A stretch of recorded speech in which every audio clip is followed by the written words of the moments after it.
All right, the last budget that I will be doing is the building department. I call it the building department, but technically it's the Department of Building and Safety Engineering. The building department is responsible for the management of all private construction in the city. The building official, inspector, is a contracted position filled by James Wright of McKenna. Mr. Wright is a state certified official. This is a requirement that he be certified by the state. This position requires an advanced degree in building construction plus several years of experience in code enforcement at the department head level. The current budget total is $519,459. This department is funded through the fees charged for required permits. This department does not require any funds from other sources and is self-sufficient. Here is the budget for the building department.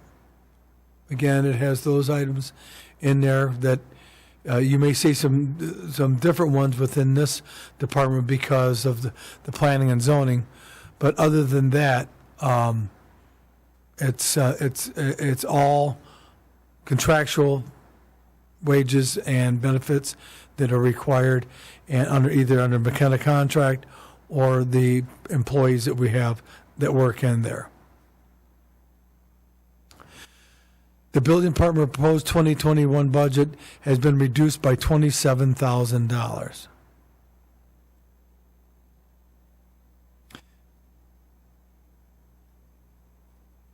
The requested budget is $492,459. There are no capital improvement projects. There's no change in staffing levels and expenditure level. Planning and zoning, also conducted by McKenna, is included in this category and will continue at the same level with proactive and responsive approach. The building department's budget contains only contracted required wages and benefits. There are no capital purchases or wage increases for this department. One of the things that I did want to touch on a little bit about where we're headed with this department, the decisions that come out of the building department are what we term 25, 30, 35-year decisions, and that when the planning commission and the building official approve permits for new construction, they're going to be here for a long time. So proper zoning, proper land use, proper densities, this is what's going to make Fraser a place where people are going to want to stay and live. So you want to make sure that you don't have a huge industrial complex next door to a residential. That's why you have transitional zoning. That's why you have to enforce your zoning ordinance. That's why you have codes in effect. This department works closely with the assessing department and the zoning board of appeals, so that when there's practical difficulties with reference to somebody's piece of property that they want to use, there is a mechanism for the building official to move through our zoning ordinance, our state planning act, all the tools in our toolbox to make sure that we have orderly planning, zoning, and the ultimate building of the most desirable building that we can have. I know there's been some complaints relative to some of the properties on 13 Mile Road that have the face torn off and things like that.